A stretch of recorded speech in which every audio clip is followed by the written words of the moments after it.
em nossas práticas. Ah, vou começar de novo para a gravação, então. Então, bom dia a todos e todas, sejam todos bem-vindos aqui na Semana da Evidência. Essa vai ser, então, a segunda parte do evento Navegando a Inteligência Artificial em Nossas Práticas de Trabalho e em Políticas Informadas por Evidências. A gente vai, nesse segundo encontro, então, explorar os principais usos da IA no ambiente profissional, no âmbito de atividades rotineiras das organizações da sociedade civil, como veredas, mas também de outras organizações do setor público ou não, que atuem com pesquisa, políticas informadas por evidências, projetos de impacto social, ambiental, políticas de saúde. Para isso, a gente vai contar com dois panelistas muito engajados no uso de IA, que é a Rebeca Pedra e o Daniel Fernandes. Então, a gente vai começar com o Daniel. O Daniel é cirurgião dentista, formado pela Universidade Federal do Rio Grande do Norte, mestre em odontologia com ênfase em farmacologia, anestesiologia e terapêutica pela Unicamp, doutorando em odontologia, com ênfase em farmacologia e terapêutica pela Unicamp também. É professor convidado nos cursos de especialização em cirurgia e traumatologia buxo-maxilofacial de São Leopoldo. Bucomaxilofacial. Lá. Um pouquinho difícil falar todos esses nomes, mas no campus de Araras e Campinas. Ele também é coordenador e orientador no projeto de extensão Formando Sorrisos, na Federal do Rio Grande do Norte, e criador e mentor do @artigo aprovado, consultoria em escrita científica, e formação de currículo pessoal. Então, vocês já viram aí uma amostra dos currículos dos nossos convidados. Daniel, seja muito bem-vindo, muito obrigada, e eu já passo então a palavra para você, que eu tenho certeza que a gente vai ter bastante interesse em depois debater, então primeiro te ouvir, depois poder abrir a palavra para todo mundo comentar. Muito obrigada mais uma vez. Obrigado, Betânia. Bom dia a todos da sala, pessoal do Instituto Pereira, os convidados também. Antes de iniciar a nossa jornada de hoje, eu queria convidar vocês a um questionamento interno. Isso para deixar a coisa mais dinâmica, porque, como a Betânia falou, depois a gente vai abrir para uma sequência de perguntas. E, não, eu não estou falando em inglês, estamos falando em português mesmo. Para depois abrir uma série de perguntas. Mas o questionamento interno é: qual foi o seu maior medo ao iniciar uma nova jornada? Isso em qualquer âmbito, seja no âmbito profissional, seja no âmbito do seu próprio trabalho, seja no âmbito acadêmico. Na sua formação ao todo, você já enfrentou alguns desafios e já enfrentou algumas modificações da sua rotina. Essas modificações podem ser mostradas de diversas formas. A principal delas são com novas realidades. Quando a gente está trabalhando a respeito de inteligência artificial, como eu falei com a Betânia recente, muitas das questões são envoltas a o que a IA pode fazer, qual é o meu receio com a IA, o que é que eu posso, o que é que eu não posso fazer, e principalmente, se é possível utilizar isso na minha rotina ou não. Da mesma forma que uma tecnologia nova exige uma curva de aprendizado, seja porque você comprou um novo equipamento, seja porque você comprou uma impressora nova que tem um tipo diferente de configuração, tudo vai ter uma curva de aprendizado. E tudo vai depender de você se vai fazer um bom uso ou não. E a partir disso, agora sim a gente entra numa pequena apresentação que eu espero trazer para vocês, que é a inteligência artificial. O que é que ainda não te falaram?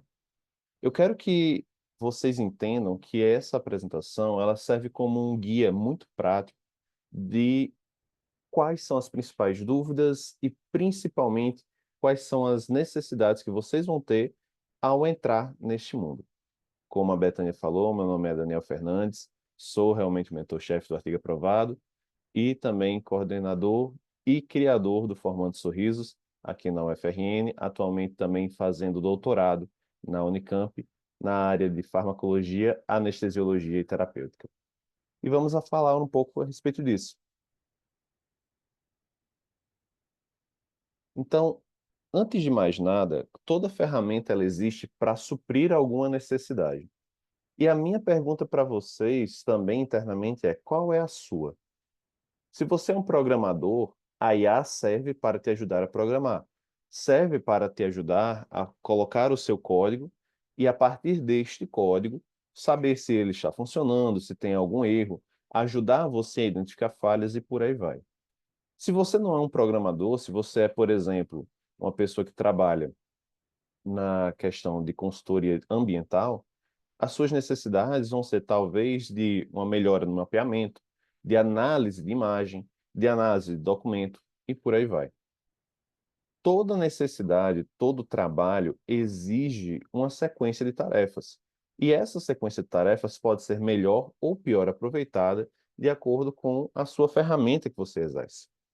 Como em algum determinado momento eu vou falar lá na frente, mas você não usa uma faca de cozinha para fazer um suco. Da mesma forma, você não pode usar qualquer IA para fazer qualquer coisa. As IAs, inteligências artificiais, como é o nome propriamente dito, são formas de um algoritmo se aperfeiçoar a partir de dados que vocês disponibilizam para eles. E quando eu falo vocês, não é vocês individualmente como seres humanos, é vocês como sociedade. Então, elas são alimentadas geralmente por bancos de dados, e esses bancos de dados podem vir de diversas fontes. A principal delas hoje em dia é o Google. Mas existem IAs específicas que usam somente bases de dados em saúde.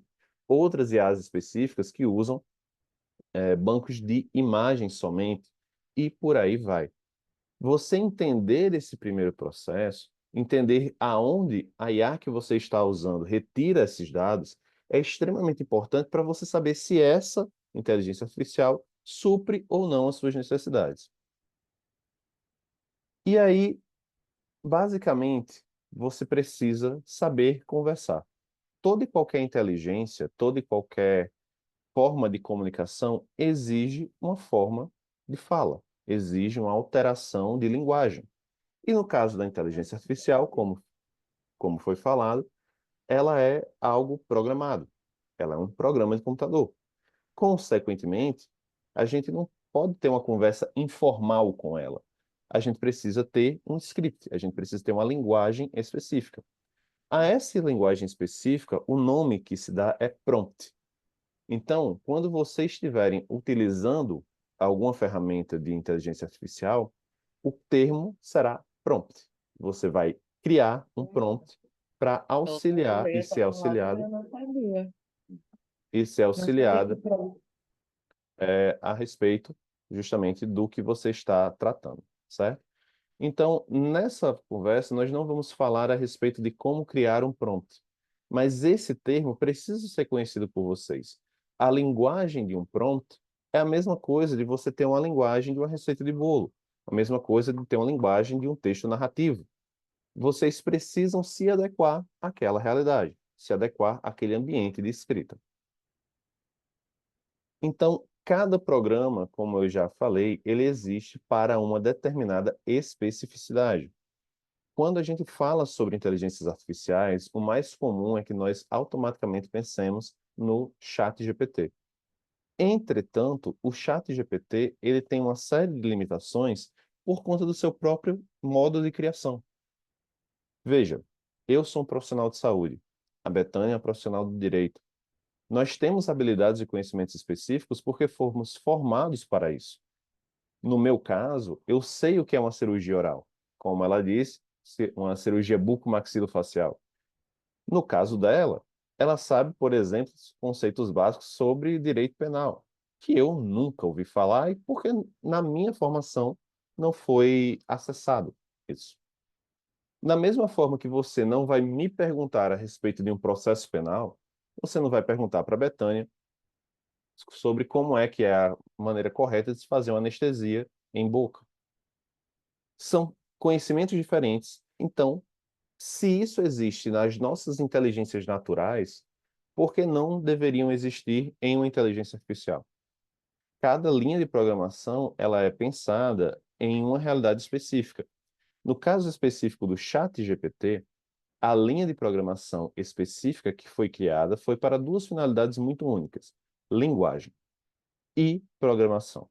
De certa forma, alguns mais puritanos vão dizer que foi somente para uma coisa, que é a linguagem, e a linguagem de programação é também uma forma de linguagem. Mas a grande questão é, você vai conversar com ele.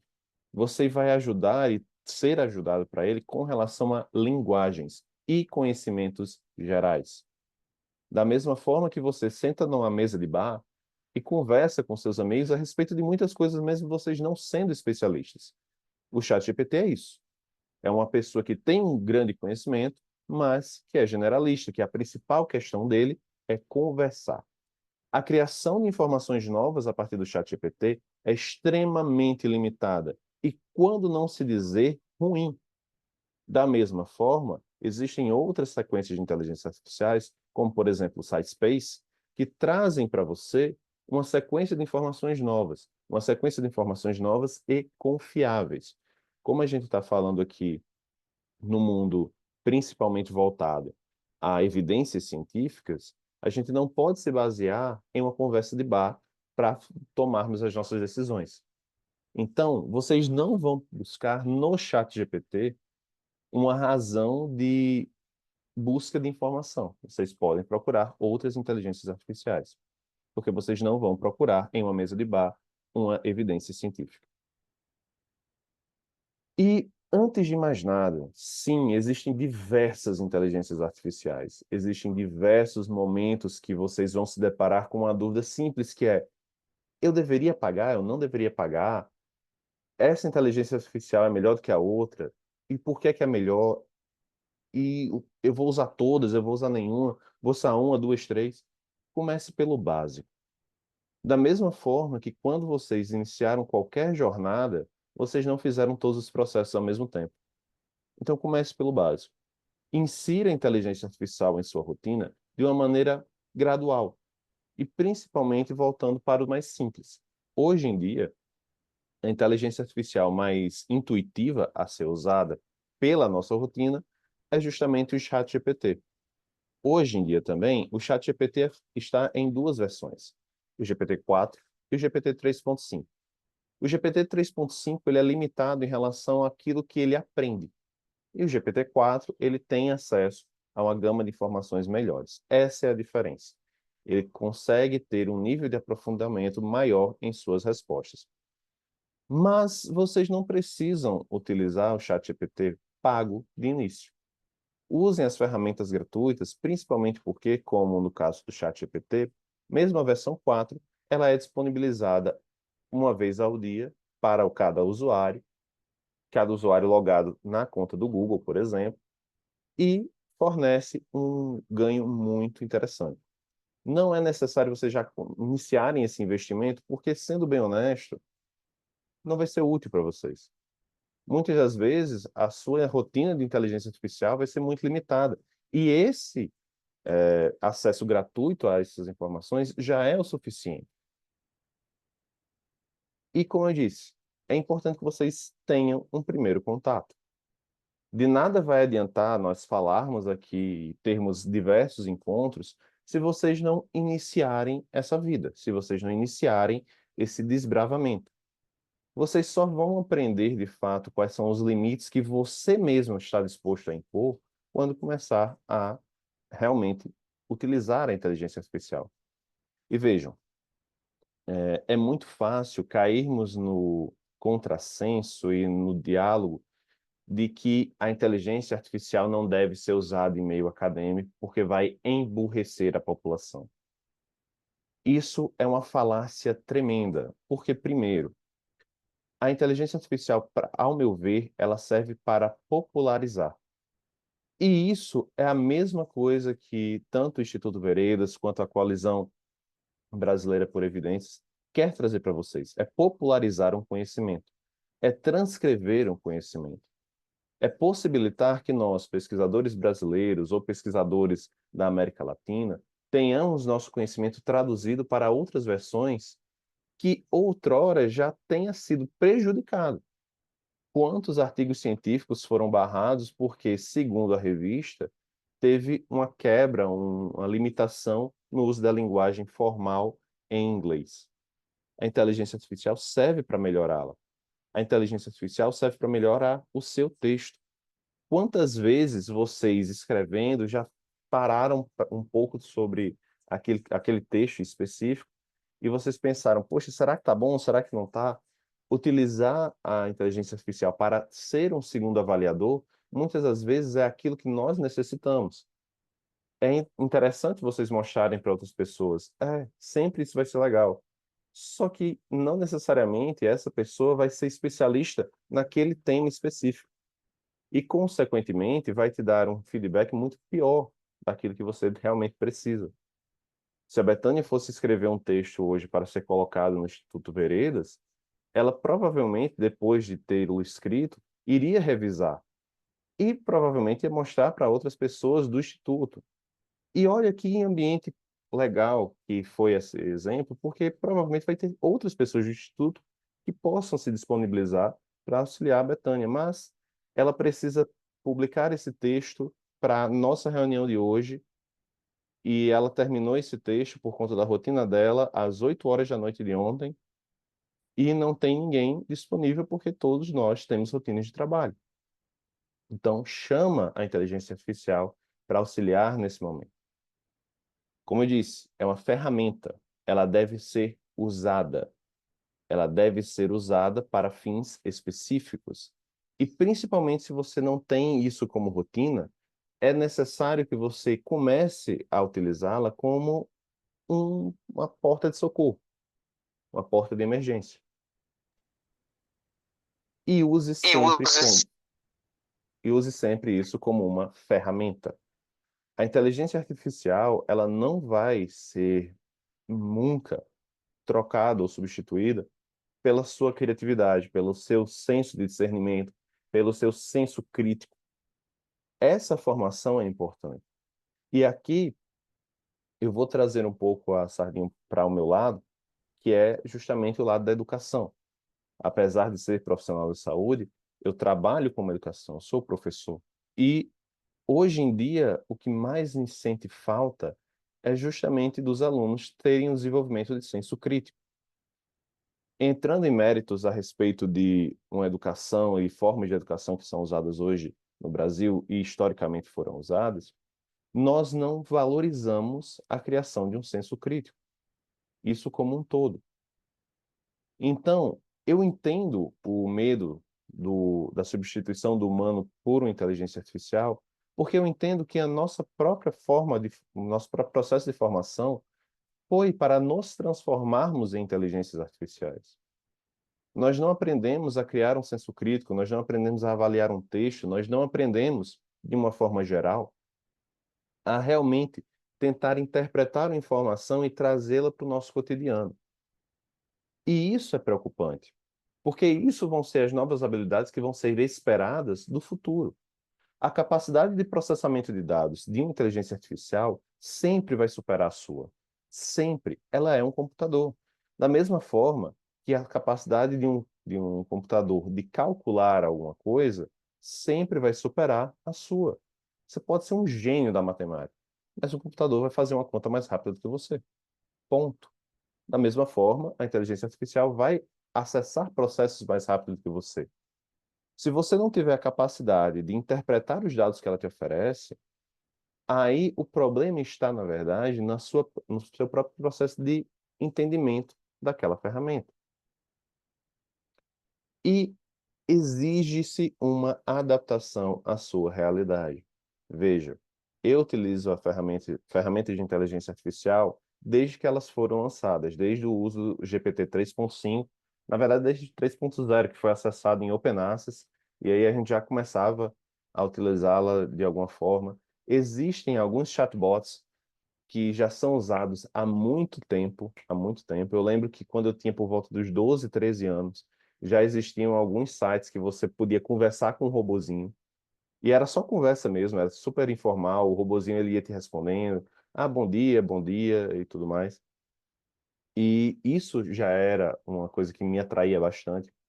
E desde que o ChatGPT foi utilizado como uma ferramenta plausível para a minha rotina, Aí sim, eu passei a utilizá-lo bem mais na minha rotina profissional. Mas veja, foi uma curva de acesso muito longa. Para vocês que talvez nunca tenham utilizado uma ferramenta de inteligência artificial na rotina, use uma vez por semana, talvez. Veja o que é que você pode fazer. Tente pegar uma tarefa que você tinha que era muito pesada, que você já concluiu, e colocar para o ChatGPT fazer. E aí veja e compare o que é que você fez, o que é que a inteligência artificial conseguiu produzir. Treine ela, fale um pouquinho com ela, dizendo, ó, eu gostei disso, mas você poderia melhorar isso. Eu troque essa parte por essa, e por aí vai. Isso porque somente assim, eu acho que você só consegue usar de fato uma nova ferramenta quando você nota que ela é muito boa. Quando você chega e se convence por você mesmo que aquela ferramenta deveria ser utilizada. Então, use. Mas, de novo, use quando você já tiver feito o seu trabalho, como seu primeiro contato. E aí você veja que aquilo que você demorou, talvez, horas para fazer, foi feito em menos do que 10, 15, 20 minutos. Ah, Daniel, meu trabalho vai ser substituído por isso. Não, porque você exige-se de você a expertise, a experiência de que você tenha o discernimento para saber se aquele trabalho é bom ou não. Porque veja, você já tinha feito, você já teve a experiência de produzir aquele material, certo? E esses são os conjuntos de frases que eu acho interessante que vocês sempre lembrem, certo? Vou até ter aqui pronto. Primeiro, que eu não sei, tá cortando aqui, mas não se usa um travesseiro para cortar uma cebola. Você não vai utilizar uma ferramenta que é destinada para um fim, para outro fim.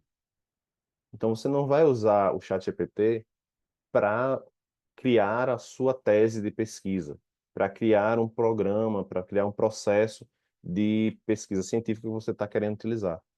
Da mesma forma, você não vai aprender a dirigir em uma Ferrari. Você não precisa necessariamente de altos bots de inteligência artificial para fazer parte da sua rotina. Escolha um, dois que você utilizou da primeira vez e realmente viu que faz sentido na sua rotina, que você conseguiu aprender a fazer. Não precisa criar isso na versão paga. Use a versão gratuita, se adapte à versão gratuita, tenha o discernimento de se realmente na sua rotina é necessário um pouco mais, e aí comece, depois que ter esse primeiro estalo, comece a melhorá-lo. E principalmente, não se aprende uma tecnologia quando ela já é rotina. É impensável que vocês somente pensem em acessar uma nova tecnologia a partir do momento que ela já vai ser comum a todos. Se você não está no movimento para inserir essa nova realidade na sua rotina de trabalho, você vai ser um profissional defasado. E eu não estou dizendo isso como uma forma de amedrontamento, nem nada do tipo. Não, eu estou dizendo isso como uma realidade. Se hoje em dia um dentista nunca ouviu falar de fluxo digital, que é justamente aqueles scanners intraorais, ele vai ficar atrás do mercado. Ele precisa ter algum contato. Vocês precisam saber até mesmo se vocês gostam ou não dessa nova realidade. Mas o que não pode acontecer é vocês terem um medo de vocês incorporarem algo novo à sua rotina. O ChatGPT, como eu disse para vocês, ele é bom para conversas, textos, fluência, tradução. Essa é a realidade que vocês podem ter com ele. Já se vocês querem algo realmente bom para pesquisa científica, é o SciSpace. Ele é muito bom para fazer buscas, para fazer resumos e fichamentos de trabalhos científicos, para criar mapas mentais para vocês, para auxiliar nesse processo de tradução de informação. E se vocês precisarem criar uma imagem, vocês não vão utilizar esses primeiros. Vocês vão usar o Red Panda, que é justamente para a criação de imagens. Eu não vou entrar aqui em bots que podem ser usados para a criação de vídeos, como, por exemplo, existe no CapCut, ou até mesmo no Filmora, porque não é a realidade de sempre. A gente precisa produzir textos e produzir ciências. Então, isso geralmente é feito na linguagem escrita e precisa ser ilustrada. Esses três bots já são suficientes. ChatGPT, SciSpace, Redpanda. E para finalizar, pelo menos esse meu primeiro momento de fala, eu quero sempre deixar uma mensagem da J.K. Rowling no seu livro Harry Potter, que é: o medo de um nome só faz aumentar o medo da própria coisa. Não tenham medo da IA. Não tenham receio de incorporar uma nova tecnologia porque vocês ouviram de alguém que ela era difícil, que ela era ruim. Façam aquilo que faça sentido para a rotina de vocês.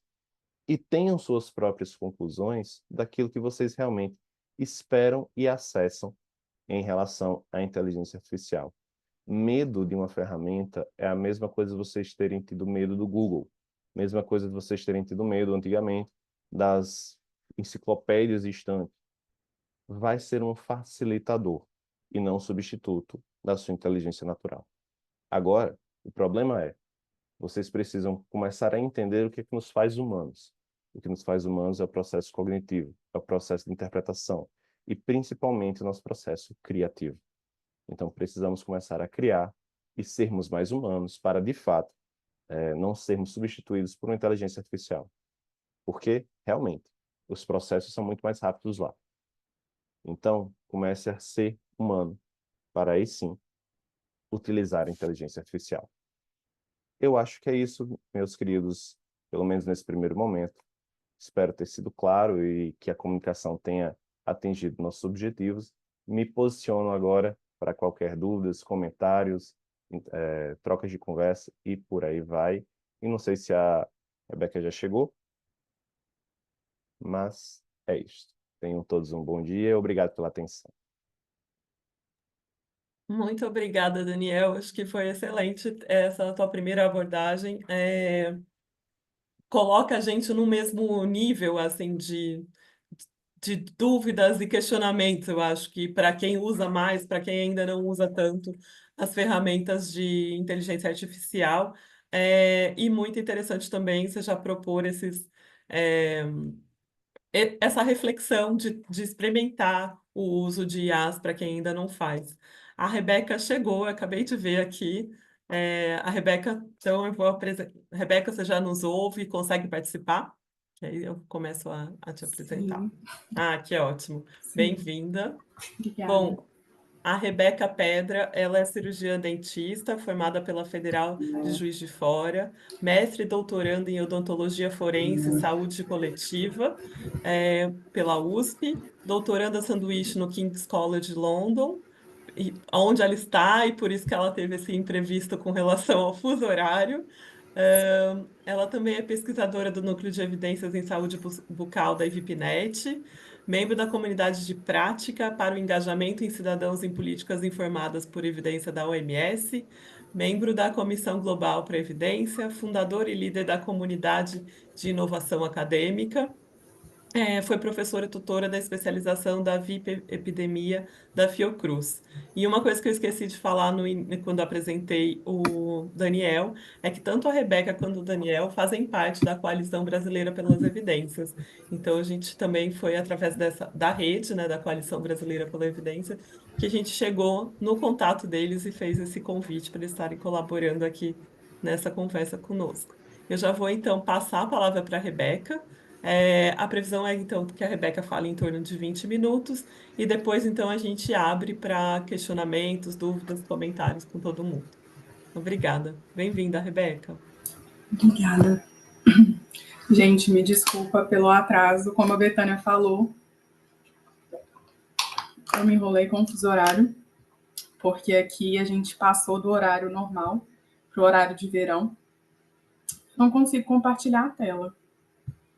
Estou tentando compartilhar aqui enquanto libera, mas a gente perdeu uma hora e a minha agenda do Google não mudou os horários dos compromissos do Brasil.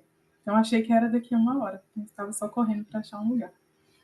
Oi, Rebeca, bom Bom, dia. Eu liberei para você, pode testar estou agora. conseguindo já. Obrigada. Antes de eu começar, todo mundo aqui usa IA ou já usou? Pode manifestar levantando a mãozinha no Zoom. Só para eu ter um termômetro da sala. Todo mundo já usa. Não, muita gente não usa. Tem alguém que tem muito receio de usar? Carol, tem muito receio de usar. Tá bom. Tem alguém que tem muito medo de o que vai acontecer com os meus dados se eu começar a usar IA todo dia? A Jéssica. Carol, Betânia. Dolores. Ok. Ok. Então, vamos começar. Eu acho que vocês já estão vendo minha tela compartilhada, não já? Estamos, aham. Ok. Então, bom, o meu objetivo aqui hoje é conversar com vocês sobre como a IA pode facilitar o nosso dia a dia. Então, hoje, como a Betânia já falou, eu estou em Londres, né, no King's College London, aqui, vim fazer o doutorado sanduíche, estou encerrando esse período, mas eu originalmente sou da USP, da Faculdade de Odontologia, né, na USP de São Paulo. E na fila do pão, a Betânia já falou várias coisas que eu faço, né? Quem sou eu na fila do pão? Então, eu sou uma pessoa que eu amo inovação. Então, eu não sou aquela pessoa que vai ter medo de usar as coisas no começo, mas eu sou uma pessoa cautelosa nos meus usos. Então, eu sempre procuro observar criticamente. E eu sempre me coloco para usar várias coisas diferentes, porque eu gosto de ter contato com as diferentes áreas, né? Então, poxa, mas a Rebeca é dentista, o Daniel são dentistas, estão aqui, né? Geralmente esperam que dentistas sejam pessoas muito dentro da caixa, né? E a gente é bem fora da caixa, graças a Deus. Então, eu sou uma pessoa que eu amo música, eu canto em coral, cantei no Brasil, cantei aqui na Inglaterra, arrumei um coral para eu cantar. Eu gosto de inovação, de entender um pouco de administração, de marketing e de várias áreas, e eu integro todos esses conhecimentos em PIE também, né, em políticas informadas por evidência e nas minhas práticas. E por conta de eu fazer tudo isso, e por conta de eu me incomodar com o sofrimento das pessoas e usar todas essas ferramentas para isso, o meu propósito de vida é fazer a diferença na vida das pessoas por meio da ciência, políticas públicas e inovação. E por conta disso, eu estou em lugares que eu nem imaginei que eu existia. Para quem não sabe, eu sou do interior de Minas Gerais, então eu nunca me imaginei estar em Londres fazendo um doutorado de sanduíche, quanto mais dando, né, falando com você sobre esse assunto, com vocês. Ih, deu uma travada aqui, vamos lá. Foi. Então, primeiro eu queria que vocês pensassem comigo na história da Maria. A Maria, ela é uma pesquisadora, que ela trabalha muito, gente. Ela é muito sobrecarregada. Como vocês podem ver, ela tem ligação para atender, paper para ler, análise para fazer, e-mail para responder, um monte de trabalho operacional e ela está sempre exausta. Só que a Maria tem várias tarefas que ela tem que são repetitivas também, outras são criativas, e às vezes isso deixa ela sobrecarregada, sabe? Ela acorda de manhã pensando, poxa, seria tão bom se eu pudesse ter ajuda, se eu pudesse ter alguém para me ajudar, e ela fica pensando em como otimizar essas coisas. Só que, na verdade, hoje a gente tem alternativas para isso. Então, se eu te contar que a Maria está sofrendo à toa, que ela podia já ter essa ajuda, que hoje a gente já tem ferramentas que podem trabalhar como seu assistente pessoal 24 horas por dia, e aqui eu não estou estimulando o trabalho incansável a sermos workaholics, mas a você ter ajuda no seu horário de trabalho. Se você trabalha de madrugada, se você trabalha de dia, você vai ter um assistente pessoal funcionando e ajudando você nesse processo. Então, aqui eu que venho apresentar para vocês como que a IA pode te ajudar. A IA, ela pode te ajudar desde as tarefas mais cotidianas, como, por exemplo, imagina que você está numa reunião, uma reunião está longa já, ou uma reunião curta, e você está precisando responder uma conversa no WhatsApp, e aí, de repente, a pessoa te manda um áudio, e você tem que escutar aquele áudio. Só que você está na reunião, você não pode escutar, e o que você faz? Tipo, fulano, desculpa, eu vou te responder depois, eu não posso ouvir áudio agora. É geralmente o que a gente faz. Só que às vezes você precisava ouvir, precisava resolver aquilo naquela hora. A gente tem uma solução de IA para isso. Existe a Blip Vira Texto, que é um número de WhatsApp que você adiciona na sua agenda e aí você encaminha esse áudio para essa IA. E essa IA vai transcrever o áudio para você. Então, é só você adicionar nos seus contatos, né? No meu contato chama Blip Vira Texto mesmo. E aí, toda vez que você recebe um áudio, você manda para ela. Se o áudio não tiver palavrão e for até 4 minutos, ela transcreve. Vamos combinar que áudio maior que 4 minutos já pode ser uma ligação, né? Não precisa ser um áudio. Aí já é um podcast. Então, a gente pode usar a IA para essas coisas básicas. A gente pode usar a IA, por exemplo, para responder os nossos e-mails. Eu já não escrevo e-mail mais. Eu só uso o ChatGPT para isso. Eu configurei o ChatGPT para ser o meu assistente pessoal, para que ele responda os meus e-mails para mim. Rebeca, então, os seus e-mails já chegam e o chat já responde? Não, gente, eu leio os e-mails. Mas, sabe, eu sei escrever um e-mail, só que às vezes é uma carga mental você parar para escrever um e-mail, para pensar em como responder, etc e tal, e você não precisa disso. Às vezes eu recebi um e-mail, eu só escrevo lá no ChatGPT, por favor, agradeça. Ele escreve um texto todo bonitinho agradecendo. Ou então, às vezes eu tenho um e-mail que eu tenho que mandar e que o ChatGPT, eu escrevo lá 2 linhas. Escrevo o e-mail agradecendo, confirmando a minha presença na reunião e etc e tal. E ele faz o texto perfeito, eu coloco o texto que eu recebi e ele responde para mim. Ou, sabe aquele dia que você não está muito bem?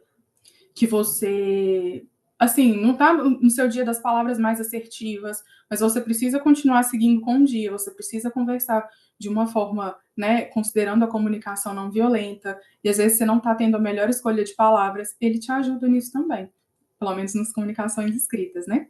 Então, às vezes eu coloco o texto lá no ChatGPT e eu escrevo, eu quero falar isso, isso e isso, considere por gentileza, e eu sou educada com o ChatGPT também, eu sempre falo por gentileza, que se a IA dominar o mundo, ela vai ser legal comigo.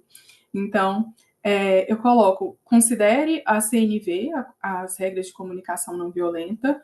Às vezes, se, por exemplo, tem uma situação conflituosa, eu gosto de colocar assim, olha, a situação aconteceu assim, assim, assim, eu quero falar isso, mas eu quero que a comunicação seja assertiva e seja acolhedora, né? Porque eu gosto de trabalhar num ambiente acolhedor. Então eu escrevo tudo isso para ele. E já teve uma vez que eu fui escrevi e eu estava nesse dia de palavras mais diretas, sabe?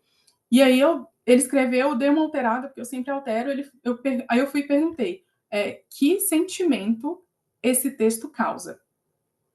E aí ele colocou, olha, você expressou bem as suas opiniões, você expressou bem o que você quer a partir disso, só que esse texto, ele não inspira cooperação. Ele é um texto que ele coloca o seu ponto, mas ele não acolhe.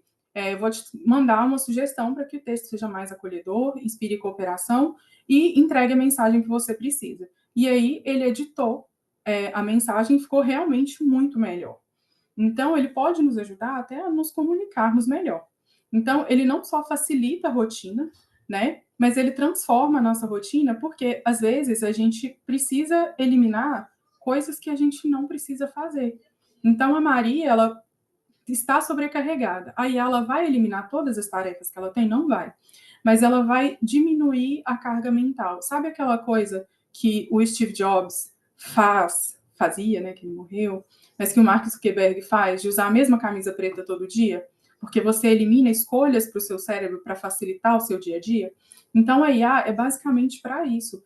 Ela automatiza tarefas que você gastaria sua energia mental nela e que você não precisa gastar, para que você possa focar no que somente você pode fazer, sabe? Aqui, por exemplo, ontem eu postei no meu LinkedIn um texto sobre essa palestra de hoje.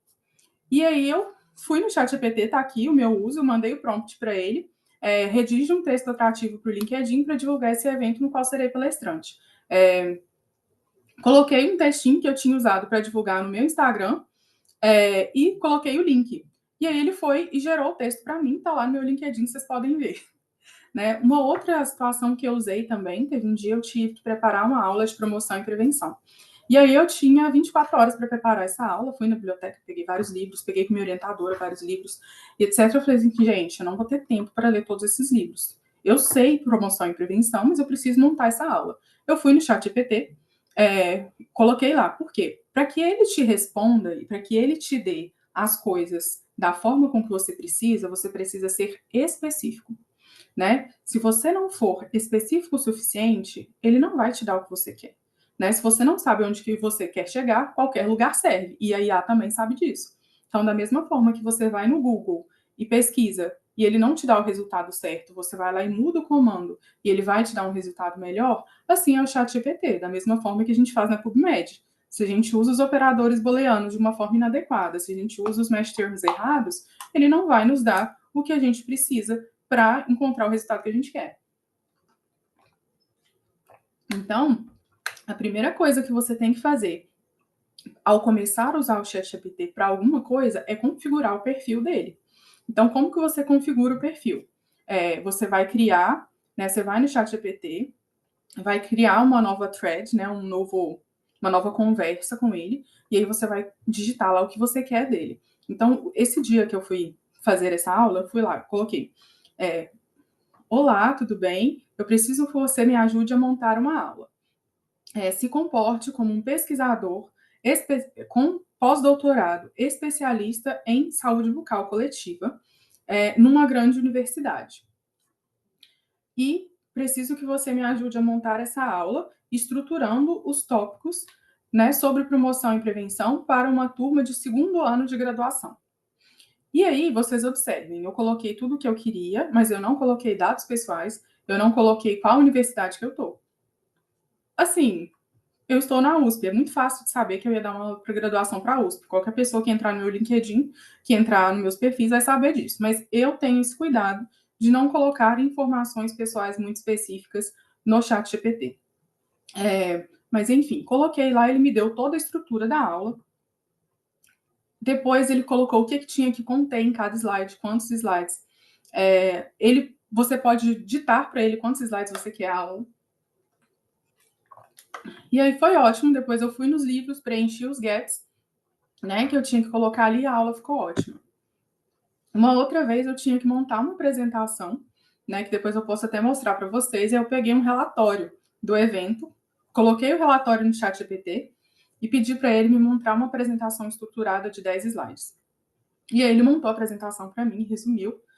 Espero que minha orientadora não esteja aqui, mas brincadeira. Mas ela sabe que eu uso muito IA. E aí ela gostou muito da estrutura da apresentação, de como ficou resumida. E assim, gente, poxa, Rebeca, mas a IA, ela inventa coisa. Sim. Não é que ela inventa. Você vai falar, ela inventa. Não, ela não inventa. Ela interpreta as coisas de uma forma que estão lá. E não necessariamente a interpretação dela vai ser a mais adequada. Se a gente for olhar por esse lado, quando a gente está dando aula, quando a gente está conversando com alguém, as pessoas também interpretam o que a gente está falando. E não necessariamente elas entendem aquilo que a gente gostaria que elas entendessem. E a IA também não está livre disso. Então, o que é importante para nós é sermos críticos da IA. Esse é o nosso diferencial. Tem uma fala do Marco Luque, que eu não sei se vocês vão lembrar, aquele comediante, que eles perguntam para ele: você não tem medo da IA tomar o seu lugar? Ele fala: não, porque a IA ela é lógica e eu nem sempre. Então, nós somos pessoas críticas da IA e nem sempre a gente atua nessa mesma lógica dela. Nós somos seres humanos complexos, com sentimentos e tal. Então, por mais que ela faça até uma análise de sentimento, ela tem um limite, porque ela é uma máquina, né? E nós temos um alcance muito mais aprofundado. Então, é importante sempre usar a IA com esse pensamento. Então, começou a usar, configura ela para ela fazer para você o que você quer. Igual vocês conseguem ver aqui, ó, que eu tenho IA para vários assuntos, assim, que eu vou usando, eu vou criando diferentes perfis. E aí, coloquei, o meu objetivo nessa palestra não é extinguir o uso da IA para vocês, assim, colocar todos os usos, mas dar alguns exemplos. O ChatGPT, eu contei para vocês que eu uso ele para escrever meus textos de e-mail, para fazer posts para a rede social. Eu uso ele para tradução também. Eu uso ele para proofreading. Eu uso o ChatGPT para fazer extração de dados. Eu vou mostrar para vocês uma planilha de extração de dados que eu fiz com o ChatGPT. Eu uso o ChatGPT, o Perplexity, o Connect Papers e o Research Rabbit para fazer levantamento de literatura cinzenta. E eu vou mostrar para vocês também como que eu fiz. E eu uso o Julius AI também para estatística. Eu usei ele recentemente, vou mostrar um outro também que eu testei para estatística. Só para dar uma ideia para vocês de como eu fiz isso. O ChatGPT, por exemplo, para fazer extração, eu coloquei os documentos, dei o comando prompt, e aí pedi para ele fazer a extração para mim. E ele fez a extração bem direcionada. Depois eu fui e, a partir da extração que ele me deu, eu fiz as minhas próprias reflexões e pedi uma outra estrutura, e ele fez a extração daquela estrutura para mim. E ficou sensacional. Uma outra coisa também que eu uso o ChatGPT é para ele me ajudar a escrever. Sabe quando você tem que começar a escrever um artigo? Você sabe pensar na estrutura do artigo, certo? Você sabe o que tem que conter. Mas aquele começo ali te requer uma energia mental para você começar. Então, às vezes, eu coloco lá e falo, eu quero escrever um artigo, o último que eu escrevi, sobre gender gap na odontologia no contexto da Covid. Me dê a estrutura desse artigo para que ele seja atual, uma leitura fluida, organizada, etc. e tal. Eu coloco todos os comandos que eu quero, eu sou bem específica nos comandos. E aí ele me deu a estrutura por seção do artigo. Introdução, metodologia, resultados, discussão e etc e tal. E aí, no que ele me deu essa estrutura, eu olhei, uma parte eu concordei, outra não. Aí a que eu não concordei, eu mudei, fiz as minhas adaptações e eu comecei a preencher, né, a estrutura que ele me deu. E aí, nisso, eu consegui escrever esse artigo muito rapidamente. Depois, um outro artigo meu voltou da revista. E aí eu peguei um artigo modelo que a editora tinha mandado, peguei o meu artigo, coloquei nele e pedi, analise esses dois textos, me dê uma coluna com as características do primeiro texto modelo, as características do meu artigo e o que eu tenho que fazer para melhorar o meu artigo para que ele fique mais parecido com o modelo. Porque o modelo que ela me mandou era bem diferente do meu. E aí ele me deu todas as características, me deu o que eu precisava melhorar no meu texto para ficar igual ao modelo, e ele ainda me deu sugestões de como eu faria para melhorar o meu texto, para que ele ficasse com uma leitura mais fluida, mais coesa. Então ele pode te servir também como um segundo leitor. Ainda que você tenha muita experiência, quando a gente está escrevendo, às vezes a gente se cansa de ler o próprio texto. Então ele pode ser essa visão de fora para te ajudar a estruturar o seu texto. Então, esse é um provérbio africano que eu gosto muito, que é: se você quer ir rápido, vá sozinho. Se você quer ir longe, vá acompanhado. Só que se a gente for junto e com a inteligência artificial, a gente pode ir longe e ir mais rápido. Então, hoje eu queria trazer para vocês um pouco sobre... Eu quero, porque eu já estou trazendo. Né, sobre como a gente pode usar a IA, como ela pode otimizar a nossa vida, para que a gente não precise gastar energia com o que a gente não precisa gastar, tá? Então, agora eu vou mostrar para vocês aqui na minha tela, por exemplo, o Julius. O Julius, ele é essa ferramenta de análise estatística. Eu vou começar por ele. Aqui você constrói a thread. Aqui, por exemplo, essa é a de gender gap. Eu coloquei a planilha aqui nele, e aí ele foi fazendo os gráficos para mim, ele fez as análises, e aqui ele vai colocando, ele vai te explicando. Coloca o code explanation, ele coloca a análise que ele fez, por domínio, por número de autores, tudo que eu pedi para ele fazer, análise estatística. Às vezes ele fez uma análise que eu não entendi o que ele fez, eu pedi para ele explicar, ele me explica. Quando eu peço uma coisa para ele que não dá para fazer, ele me fala que não dá para fazer, o porquê que não dá. Você seleciona qual o tipo de análise que você quer que ele faça, se é Python, se é R, se é Lean, e ele faz. Me desculpa, gente. Um outro que eu gostei é esse, o Chartpixel. Eu coloquei a minha planilha também, eu coloquei essa planilha aqui neles, e o Chartpixel, ele me gerou todos esses insights. Então, aqui, ele fez, tipo, esse mapa. Aqui ele fez... Desculpa. Esse mapa de palavras. Ele vai fazendo várias análises, tá vendo? Por tipo de publicação. Ele analisou toda a minha planilha e colocou tudo aqui. Fez análises muito legais. Só que ele é freemium, né? Como todas essas IAs que eu mostrei para vocês. Então, isso significa que chega uma hora que é pago. Então, por exemplo, aqui já é pago. Então, ele me dá a preview, mas eu não consigo ver o gráfico.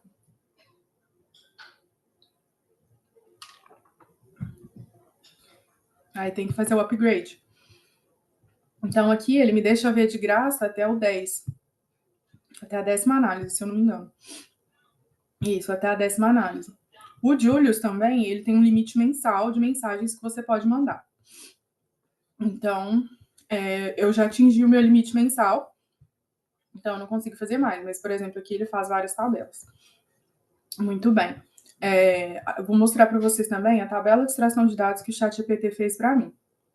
Uma coisa que os pesquisadores aqui também do King's College estão começando a usar é o ChatGPT para fazer análise quali.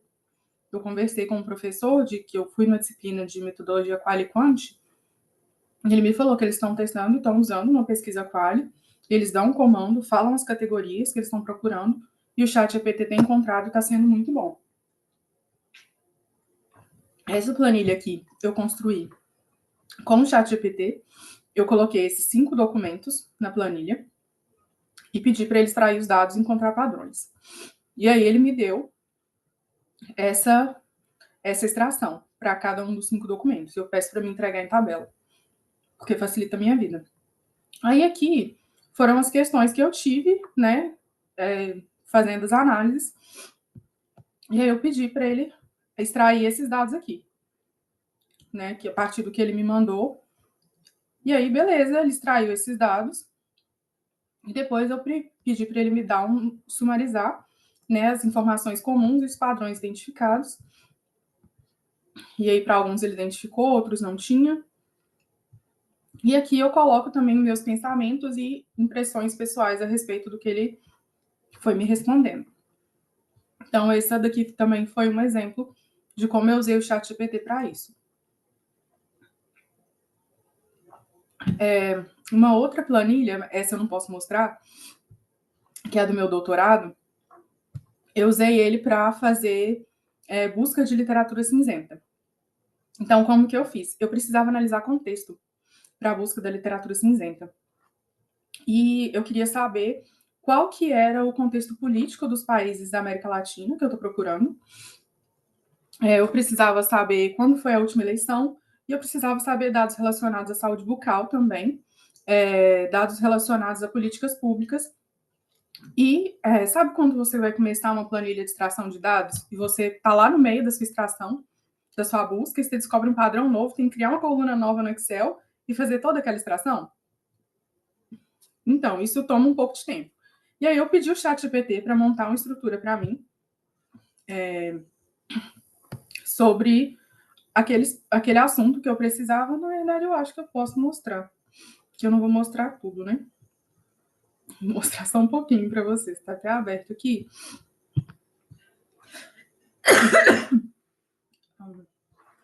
Deixa eu mostrar para vocês.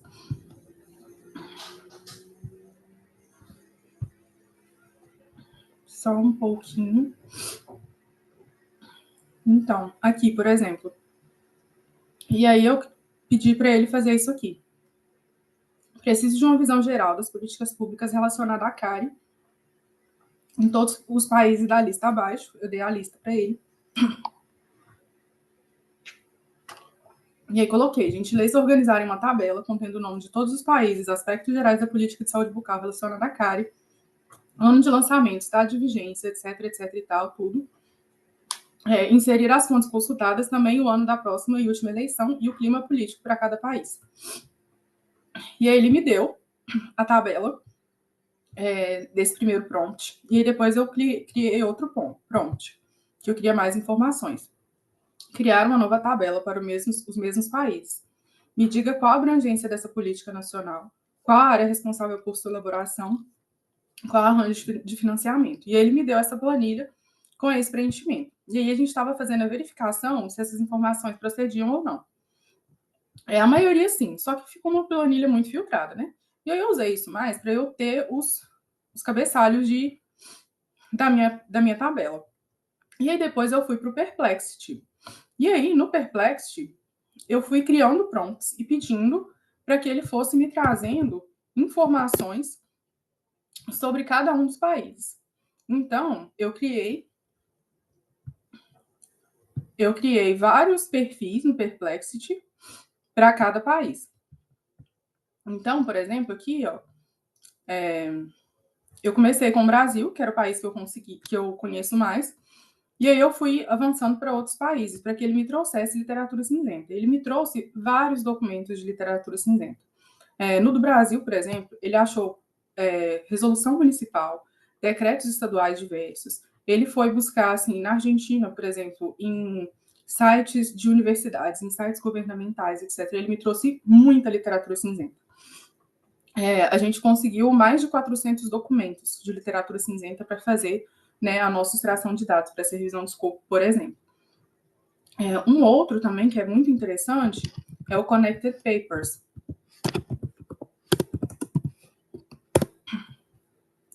que você consegue colocar um artigo nele e, a partir desse artigo, do DOI desse artigo, ele te dá artigos relacionados. E aqui, no 15, eu conversei com alguns pesquisadores que estão fazendo revisão sistemática e revisão de escopo através do Connected Papers. Ele veio conversar comigo, que estava fazendo uma sobre Covid, e ele falou que não estava encontrando muita coisa, porque ele tinha fechado muito para um país específico da Ásia que ele está procurando. E aí eu fui discutindo com ele, eu falei assim, poxa, mas deixa eu pegar um artigo qualquer aqui pra gente...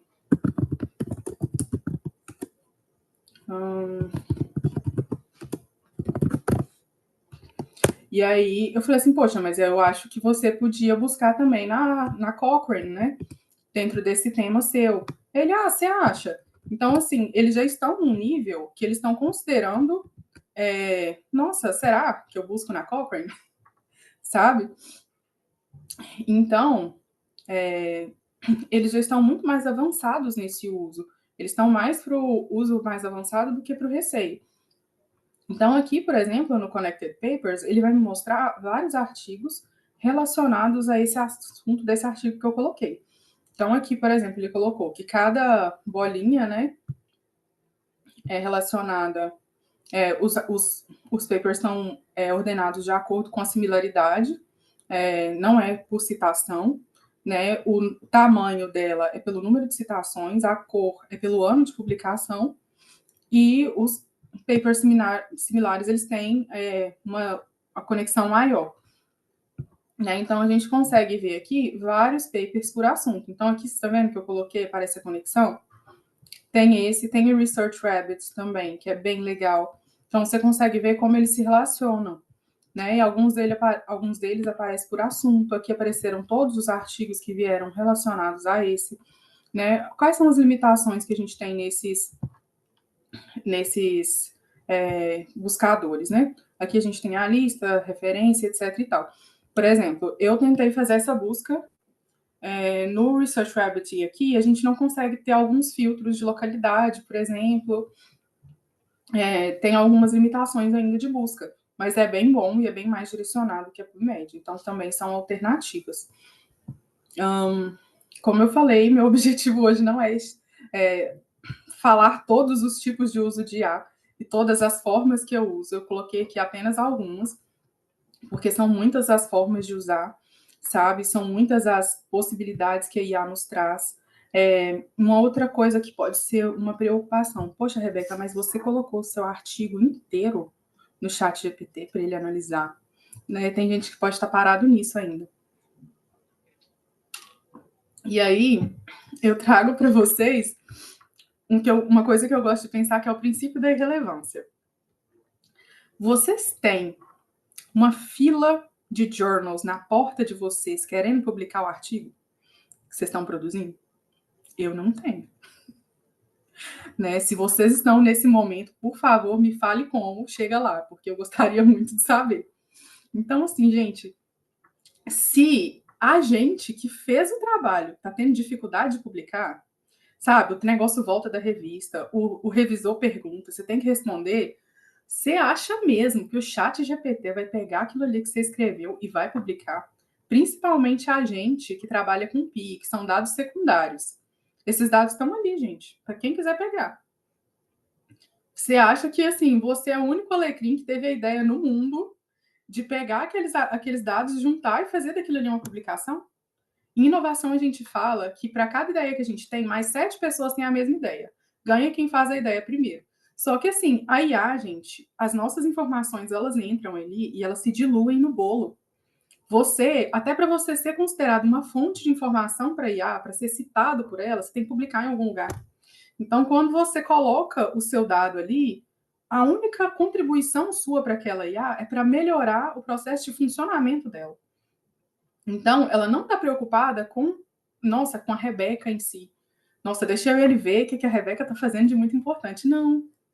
Né? Você, no máximo, está melhorando o uso dela para ela te entregar dados melhores, sabe? Então, não se preocupem com isso. Nós não somos tão relevantes assim.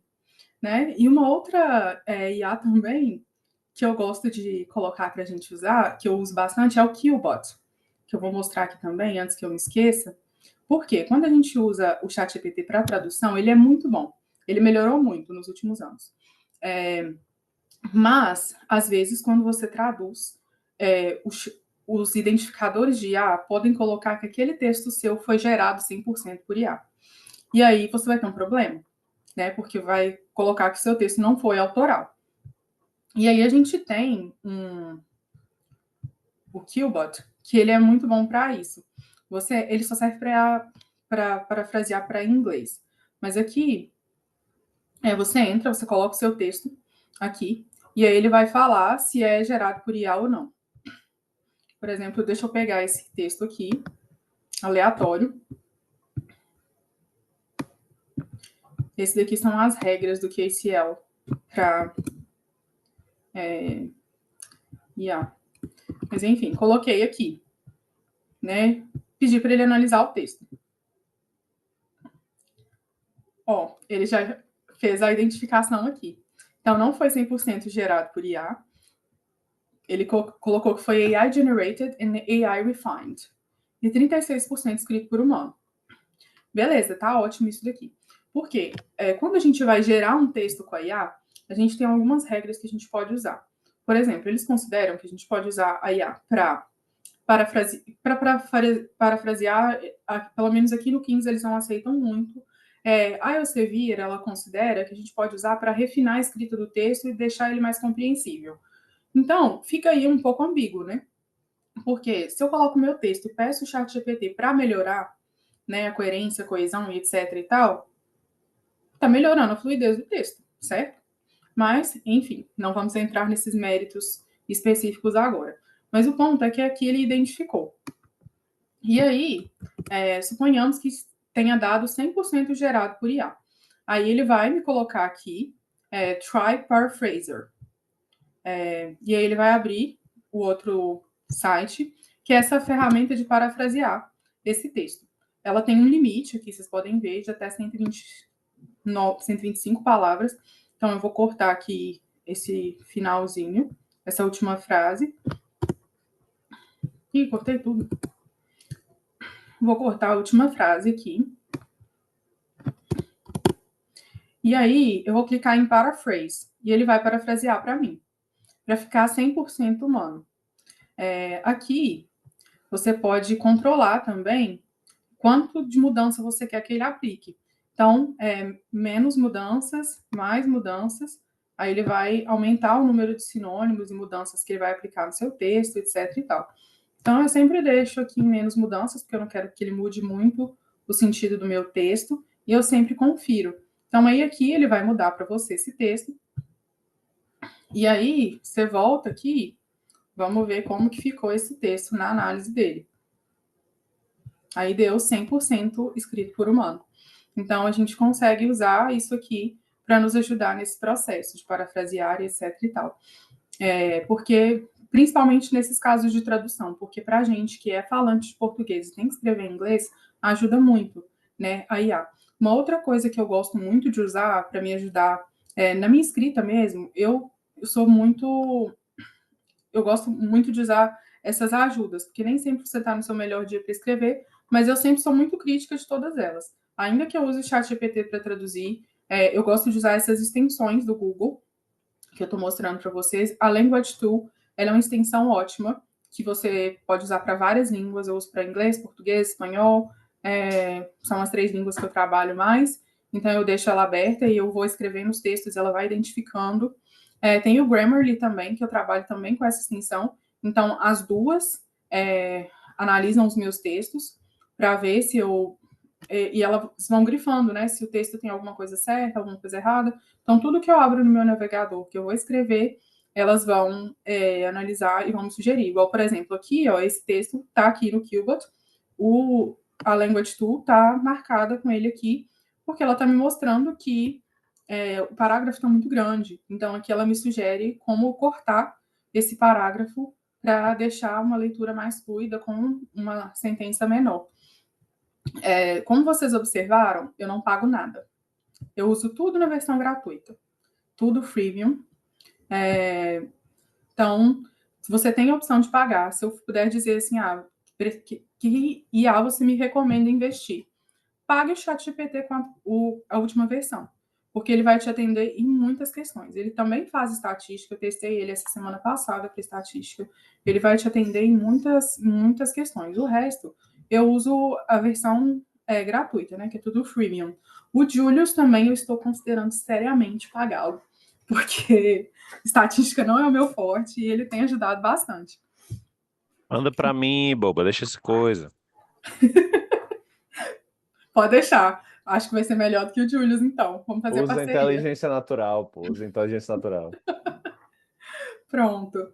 Então, assim, eu gosto muito porque ele já gera tudo, né? Os gráficos, etc e tal. Mas eu vou passar a usar o Daniel agora, que eu acho que vai ser bem interessante. Existe só uma Obrigada, diferença que é a questão de Rebeca. tempo. Aí o tempo da inteligência artificial é bem mais rápido. É, O meu é demoradinho. ela gera sim para mim, então ajuda muito. Aí é complicado. Mas, gente, assim, só para fechar, isso que eu trouxe para vocês, sejam testemunhas de IA. Quero convidar vocês para se juntar comigo nessa congregação de usuários de IA, sabe? A IA ajuda muito a nossa vida. Ainda que você seja daquela época que você tinha que ir para a biblioteca, pegar artigos, xerocar para analisar, que eu sei que podem ter pessoas aqui que eram desse tempo. Você também você passou pela Barça Livro, você passou pela Barça CD. Eu lembro que eu já fiz pesquisa na Barça CD, viu, gente? Eu tenho essa cara de novinha, mas old times. Então, assim, você entrou na era da PubMed, do mesmo jeito que você aprendeu a usar a PubMed também é um IA, sabe? A gente tem IA o tempo todo na nossa vida, no nosso celular. Então, assim, o que vai nos trazer diferenciais para o futuro, a gente vai ser provavelmente dividido entre os profissionais que não usam a IA e os profissionais que usam a IA para trabalhar melhor e mais rápido. Então, no nosso meio, que a gente tem que cada vez produzir informações mais rápidas, né? Resposta rápida, o tempo da gestão é acelerado. Então, a IA ela pode nos trazer essa ajuda, esse aceleramento e nos poupar essa energia mental. Então, venham comigo se juntar a nós, junto aos testemunhas de IA, tá bom? Vamos utilizar. Se tiverem qualquer dúvida, qualquer questão, estou à disposição para resolver as dúvidas de vocês. E eu já estou preparando uma listinha, né, das IAs que eu uso, das IAs que eu recomendo. Vou deixar lá na bio do meu Instagram para quem quiser entrar, usar e acessar. E proponho que a gente faça uma biblioteca colaborativa de IAs, porque a gente vai recomendando um para o outro, sabe? Para que a gente possa ir construindo isso junto. Vou mandar para a Betânia também, divulgar no grupo da coalizão, tá bom? Então, estou à disposição para dúvidas, questionamentos, divagações, fiquem à vontade. Muito obrigada, Rebeca. Mais uma vez, obrigado, Daniel, também. A gente, então, tem 15 minutinhos para perguntas, gente. Se quiserem escrever alguma pergunta no chat, eu posso ler, ou se quiserem levantar a mão, abrir o microfone. São muitas informações, é muito interessante o uso que vocês fazem da IA, e acho que deve ter bastante gente interessada aí. Eu fui anotando as principais que vocês recomendam. Daniel, também, se quiser complementar e dialogar com a Rebeca, sejam à vontade. Em relação ao final da fala da Rebeca, eu achei isso muito pertinente, que não sejam, como eu posso dizer assim, Não sejam pessoas ingênuas a acharem que a inteligência artificial ela não deveria ser usada por vocês, porque o meio acadêmico não aceita a inteligência artificial e por aí vai, porque a inteligência artificial ela é criminosa e não sei o quê. Tem muita gente que fala coisas bem alarmistas, por assim dizer. Mas, assim, o que a própria Rebeca falou, eu trago uma notícia para vocês. As revistas, elas usam a inteligência artificial para ver se o seu artigo é bom ou não. Elas usam a inteligência artificial para saber a qualidade da escrita do seu artigo. Então, assim, é só entrar na regra do jogo. É só você ser mais uma pessoa que usa essa ferramenta que elas já eram usadas contra você, de certa forma, para você começar a ser uma pessoa que use a seu favor. Porque, da mesma forma que a Rebeca falou sobre os emissários da IA, se você não for um profissional que insira a IA, ou pelo menos saiba que ela é uma possibilidade, você vai ficar muito defasado em relação a quem já usa. Ou pelo menos as pessoas que conhecem das limitações dela. Então, se por escolha sua você não quiser usar, tudo bem. Eu, por exemplo, não gosto de usar a inteligência artificial para fazer minhas análises estatísticas, porque eu gosto de fazer estatística. Eu tenho esses problemas, sabe? É loucura, não? Mas a grande questão é, isso é uma escolha minha. Eu gosto de fazer as minhas análises. Eu gosto de fazer minhas análises porque eu tenho mais controle sobre aquilo que eu tenho a respeito de dados e depois não me perco. Se você quiser fazer isso, ótimo. Mas eu também reconheço que o que a Rebeca falou traz muita conexão. Se ela chegar e utilizar para... A gente está se candidatando para uma vaga de emprego como pesquisadores. Nós temos uma área parecida, então é bem mais plausível isso. Se ela entrega um resultado tão bom quanto o meu e muito mais rápido, ela é contratada e eu não. E não é questão de, vamos limitar o mercado de trabalho. Não, vamos otimizar o mercado de trabalho. Certo? A gente está falando muito sobre escala 6x1, 6x1 e não sei o quê. Se você não consegue suprimir uma produtividade, você realmente fica difícil de justificar. Então, aumentar a produtividade não quer dizer necessariamente trabalhar mais, e sim trabalhar com mais consciência. Isso é uma máxima desde sempre. Você não trabalha mais e gera melhor, você gera mais consciência. Você pode ser mais rápido, mas com consciência. Chegaram duas perguntas aqui. Uma é como justificar o uso da IA na metodologia de um artigo que você está escrevendo. Se vocês mencionam, como que vocês explicam isso? E o outro é a pergunta da Eve sobre quais as ferramentas de IA que existem para pesquisadores. Então, talvez destacar as que vocês recomendam no âmbito da pesquisa. Eu coloquei no chat aqui alguns artigos que eu acho interessantes, né, sobre o uso de IAs. E primeiro, ele fala das competências, né, que a gente para utilizar a IA, e ele destaca muito o Perplexity e o ChatGPT, que são duas que eu tenho usado muito.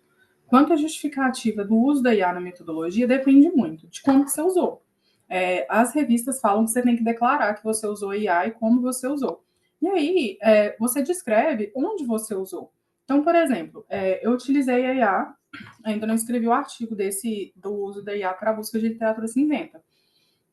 Então, nem sempre você precisa descrever, porque, por exemplo, quando você vai falar como que você usou, como que você fez a busca na literatura cinzenta, como que você descreve? Você fala, busquei literatura cinzenta e quais as fontes que você utilizou para buscar. Então, da mesma forma que eu posso buscar no Google Scholar, eu vou colocar Perplexity. Então, foi o meu motor de busca, sabe?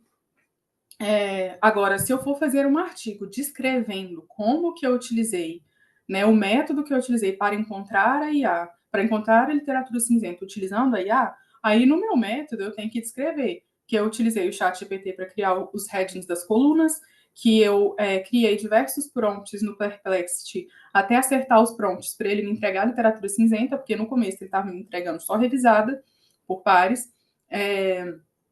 Por exemplo, se eu tiver usado para fazer extração de dados, eu tenho que colocar, né? Do mesmo jeito que você coloca, fiz extração de dados utilizando Excel, por não sei quantas pessoas envolvidas e tal, você vai colocar, utilizei a ferramenta tal para fazer, né, extração de dados. Utilizei o Ryan para a seleção né, dos artigos. Então, não tem muito mistério, não. É exatamente relatar o que você fez, como você fez, entendeu? Exatamente. E só um complemento que, assim, a gente fica muito preocupado em colocar as coisas, as nossas ferramentas, na metodologia e coisas do gênero. Faça o seguinte questionamento: se você não usasse a ferramenta de inteligência artificial, você reportaria para o seu artigo? Por exemplo, a minha pesquisa ela foi uma pesquisa prática. Eu posso ter usado uma ferramenta de inteligência artificial para analisar meus dados, certo? Os meus dados foram analisados da mesma forma, seguindo o que até a própria Rebeca mostrou no Julius, seguindo o protocolo R. Se eu coloco no Julius e ele gera pelo R, não é o Julius que está fazendo a minha análise, a análise é feita a partir do R. O Uhum. Julius é só como se fosse um estatístico, certo? Então, basicamente, o pensamento é: essa informação é importante? Se você usou a ferramenta de inteligência artificial para a tradução do artigo, você fala que usou um tradutor na sua metodologia? Não. Você só fala que você fez, porque isso não é relevante para aquilo. Agora, o que a Rebeca trouxe também é interessante. O seu artigo trata a respeito de a produção de conhecimento a partir de IA, aí a banda toca de um jeito totalmente diferente. E isso, inclusive, é algo que deveria ser mais colocado, porque vejam, quantos artigos existem falando sobre metodologia de artigo científico? Quantos artigos ensinam você a fazer uma revisão sistemática? A gente vai fazendo meio que seguindo o handbook da Cochrane e esperando que Deus ajude. Mas usar um artigo é interessante para isso. Então, mostre nesse artigo como foi essa metodologia. Mas lembre, o artigo é o uso de tal ferramenta para o contexto X. E aí você descreve como usou a ferramenta no contexto X. É uma forma de artigo totalmente válido. Inclusive, dá até umas boas ideias para publicação relativamente fácil. Não digo fácil porque nenhuma publicação é fácil, mas não é muito trabalhoso ser feito. É. Oi, Em relação, Jéssica. Jéssica, Oi, gente, bom dia. bom dia, Jéssica. Desculpa não ligar a câmera, estou podendo agora pela manhã, mas parabenizar, enfim, Daniel e Rebeca mais uma vez pela, né, se desafiar, enfim, nessas novas tecnologias aí e fazer esses testes. Eu acho que aqui também não é fácil, né, que aí é o erro e acerto, né, também tem um pouco isso, então acaba sobrecarregando para fazer o erro e acerto. Até ficar tudo bem, né? Até deslanchar e ficar tudo bem. Mas eu tenho uma pergunta relacionada. Eu tive recentemente que fazer algo não tão aprofundado relacionado à escrita, enfim, e tal, mas eu precisava fazer um levantamento sobre vários, enfim, revistas e a pontuação delas, né, no Qualis, enfim, e tal, e aí eu usei o chat GPT. Mas, assim, juro para vocês, eu senti um pouco um retrabalho, porque eu acho que é um pouco isso que se falaram do comando, enfim, você ter o traquejo do comando, você pode errar, e eu não podia errar, porque eu não poderia colocar uma pontuação errada daquela revista pelo triênio, quadriênio, mais recente, né? Então, isso eu não poderia errar, porque isso poderia me dar muitos, inclusive desclassificação a partir disso. E aí eu senti que eu fiz um retrabalho, porque eu coloquei lá, eu fiquei assim, meu, será? Será que ele colocou correto, enfim, tal? E realmente não todos estavam corretos, né? Tinham alguns que estavam defasados, não estavam já atualizados no ano. Então, assim, da experiência de vocês, né? Assim, vocês não sentem que em alguma medida também dá aquela pulguinha atrás da orelha, né? E diz assim, será que realmente ele procurou numa fonte correta, enfim, numa fonte confiável? E vocês não se sentem fazendo um retrabalho em relação a isso? Porque é isso, se eu não coloco o comando correto, pode ser que ele não vá fazer isso corretamente. E eu senti isso nesse meu contexto de agora. Então, assim, não é nem um medo de usar. É tipo assim, minha vida já é tão corrida que eu não tô afim de usar um negócio que eu vou ter que ir atrás saber se fez correto. Então, era mais nesse sentido, se, como é que vocês veem isso, né? Enfim, da dúvida do dado, enfim, se está correto, se às vezes, dependendo do contexto, a gente está fazendo um retrabalho, porque eu vou ter que ver, é igual uma equipe de pesquisa, né? Eu pedi para a equipe fazer alguma coisa, eu estou coordenando a pesquisa, e aí eu vou ter que ver se está tudo certo, tudo correto. Só que eu executei no comando e também vou ter que analisar se está tudo certo. Então, a pergunta é nesse sentido. Jéssica, bom dia, obrigado pela pergunta. Eu acho que a Rebeca pode talvez compartilhar da mesma informação que eu, mas no seu caso, eu acho que você, não sei qual foi a ferramenta que você usou, começa disso, mas eu acho que você talvez tenha tido uma limitação com relação ao entendimento da ferramenta. Porque veja, o que você estava buscando não era a busca de uma informação, você já tinha um acesso a um determinado dado e você queria análise daquele dado. Então, veja, você criar um dado por ferramentas de inteligência artificial sempre vai ser um risco, como você falou. Ela pode, como a Rebeca também falou, pode alucinar, que é o termo que sempre são usados, e criar alguma informação, pegar uma informação desatualizada. Se você pegar a informação do ChatGPT 3.5, se eu não me engano, foi até 2005, se eu não me engano, 2001. Foi bem antigo a base de dados que eles utilizavam no GPT 3.5. Na 4.0, ela tem acesso a informações de rede. Mas veja, se você for procurar o qualis de uma revista, veja só como a gente está trabalhando de qualis. Você procura o qualis de uma revista, você tem acesso, em algumas ferramentas no próprio qualis, a você baixar a planilha de qualis, do próprio site da Sucupira, e você pedir para ser analisada a planilha, porque você já tem esse dado. No caso da JCR, é a mesma coisa. Você pode baixar a planilha atualizada da JCR e pedir para essa planilha ser analisada. E aí você pode dizer, eu quero analisar essa e essa revista, a partir desses dados. Porque, como você falou, se você está pensando em uma análise de dados, que é o que você estava trabalhando, você tem que fornecer os dados para a IA. Como a Rebeca falou em determinados momentos, seja específica. Se você não coloca isso, eu posso utilizar o Qualis de 2014, eu posso utilizar o Qualis de 2017, eu posso utilizar o Qualis de 2012, que são 3 Qualis que existem na própria plataforma Sucupira. E aí fica muito complicado da própria inteligência artificial ter esse tipo de discernimento, porque você não chegou a especificar isso. Então, a minha máxima é, se você está querendo analisar um dado, forneça o dado diretamente. Como a própria Rebeca colocou, bote o seu arquivo no programa e diga, analise esse arquivo. E você, inclusive, pode chegar e falar, não coloque nenhuma informação externa, porque aí ele não procura outras informações, ele analisa aquele artigo que você colocou, certo?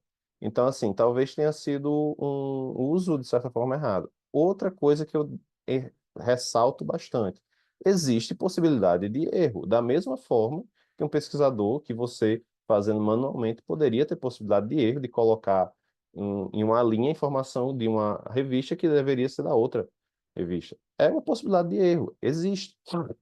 Só que a possibilidade de erro é bem menor, desse erro mecânico, por assim dizer. Então, análise de dados, forneça o dado. Como a própria Rebeca mostrou no Julius, ela forneceu os dados dela e aí o Julius rodou a análise estatística. Ela não pediu para o Julius analisar a literatura que já existia ou me forneça o qualis da revista tal, porque isso realmente é um processo que, se você usar no próprio Google, você vai ter informações conflitantes. Não sei se eu fui claro o suficiente. Jéssica, obrigada pela pergunta também. É bem interessante, né, essa situação que você enfrentou. E assim, o que o Daniel falou é muito pertinente, porque eu geralmente coloco o que eu quero analisar no ChatGPT para ele me dar. Quando eu quero obter alguma informação, eu vou no ChatGPT só para estruturar a informação que eu quero obter e procuro em outras fontes, né? E por coincidência, hoje de manhã eu estava, né, scrolling no Instagram e aí apareceu uma IA justamente só para isso, que ela identifica o journal, coloca o índice H, o qualis, índice de citação e etc e tal. Então, às vezes também a gente precisa identificar a limitação da IA que a gente está usando, porque cada IA serve para uma coisa. Então, às vezes, o resultado que você está obtendo não está tão legal porque você não está na IA certa, entendeu? Então, quando você não souber qual IA usar, there's an AI for that. Tem um site que chama exatamente there's an AI for that. E aí você entra lá e coloca, tipo, quero uma IA para tal e tal coisa. E aí ele te dá uma lista de vários IAs para aquilo. Ele te fala se é paga, se não é, e etc e tal. Então, é bem útil. Gabi, eu não lembro o nome dessa IA, mas eu vou pesquisar e vou colocar na listinha. Vou procurar de novo no Instagram. Quando o Daniel estava falando aqui, eu estava procurando, mas eu não achei em que pasta que eu salvei no Instagram. Mas eu vou achar e vou colocar lá no link da bio para vocês. É muito legal. Então, assim, a gente tem IA para tudo. É só a gente achar a IA certa, sabe? E é o que o Daniel falou também. Você tem que medir, na verdade, porque às vezes a gente fala que é retrabalho, só que, na verdade, a gente está frustrado porque a gente queria que a IA entregasse o negócio 100% pronto, que você não precisasse retocar. E dificilmente isso vai acontecer, sabe? Porque às vezes você vai usar, igual, por exemplo, em e-mail, quase nunca eu retoco nada, mas eu sou meio perfeccionista, né? Então eu sempre analiso as coisas com um pouco de detalhe. Mas quase sempre você vai precisar verificar, sabe? Se uma pessoa te entregar, você vai precisar verificar. E aí, um aprendizado que eu gosto de usar, de quando eu fiz farmácia, não finalizei o curso, mas comecei, quando a gente chega em qualitativa, né, na parte de análise qualitativa da farmácia, eu aprendi uma regra de 10%, né? Então, eu sempre faço uns 10% ali de análise, né, para ver se o controle de qualidade está legal. E aí, bom, dentro desses 10%, o controle de qualidade está legal, então, aprovado. Se não, se for um banco de dados muito grande, uma análise muito grande. Quando é menor, eu analiso tudo. Mas eu sempre faço uma análise para ver se está pertinente, sabe? É sempre importante você analisar e verificar se aquilo ali está legal. E se não tiver, ou o prompt está errado, ou a ferramenta está errada. Tá? Porque quase sempre as IAs estão sendo muito assertivas. E existe uma outra questão também, como eu falei no final da minha frase. Existe a possibilidade de, como você falou, é um retrabalho, não gostei disso. A minha questão é que Daniel, como pessoa física, se sente mais à vontade e trabalha mais rápido fazendo uma análise do que fazendo, de fato, alguma pesquisa. Eu trabalho mais rápido assim. Talvez você seja o tipo de profissional que faz uma pesquisa, faz uma busca, faz uma tabulação de dados mais rápido, porque, enfim, sua história fez isso, você trabalha há muito tempo com Excel e você faz isso mais rápido. Então, nesse contexto, talvez o próprio uso de IA se torne uma coisa que não seja necessária para você. É tudo uma questão de você fazer uma reflexão a respeito de eu preciso agilizar essa produção e eu não tenho tempo para isso agora. E aí entra na reflexão que a Rebeca falou. Existe um IA para isso. Vou usar a ferramenta correta e vou fornecer os dados corretos para essa ferramenta. E de nada adianta a gente pegar essa transcrição e eu pedir para uma ferramenta de inteligência artificial analisar essa transcrição e me dizer quais são as 7 melhores ferramentas de inteligência artificial do mundo. Porque aí ela, analisando essa transcrição, vai falar do ChatGPT, do Perplex, do Research Rabbit, só aquelas que foram citadas aqui, não necessariamente isso seja a verdade. E outra coisa que é muito simples também da gente sempre pensar é que nós somos cientistas, então somos profissionais que buscam conhecimento científico. Consequentemente, nós deveríamos ser críticos a respeito de qualquer conhecimento.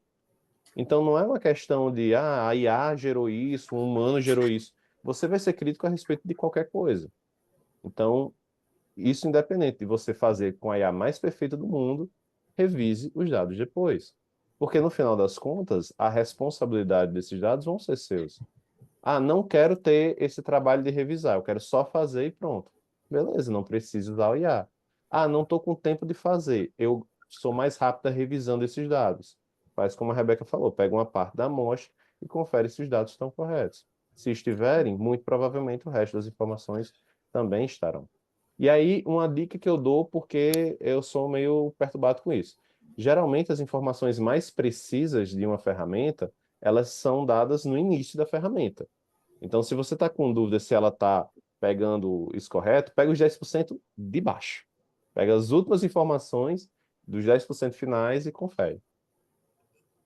E aí, a Gente, partir desse momento, a inteligência artificial vai começar a fazer por baixo, entendeu? uhum. Não, infelizmente a gente vai ter que encerrar. Eu gostaria muito de agradecer, Rebeca, Daniel e todas as pessoas presentes, em nome do Instituto Veredas, por essa colaboração, pela participação dentro de um tema tão importante, significativo e atual. Acho que foi muito rico. Como já surgiu ali no chat, é só um começo, a gente espera aprofundar essa discussão e poder contar com a colaboração, com a troca, com cocriação aqui de todas as pessoas presentes e ampliar isso para a coalizão, para o Hub Latino-Americano pelas Evidências. Então, mais uma vez, agradecer e dizer, então, que esse foi uma atividade no âmbito da Semana da Evidência, mas que a conversa continua, a gente quer aí poder aproveitar o que tem de melhor na inteligência artificial através das nossas inteligências e das trocas coletivas aqui, né? Muito obrigada. A gente vai encerrar então, gente. Obrigada. Tchau, tchau, gente. Foi um prazer. Tchau. Tchau, gente. Obrigada. Foi um prazer. Bom dia a todos. Obrigada, bom dia.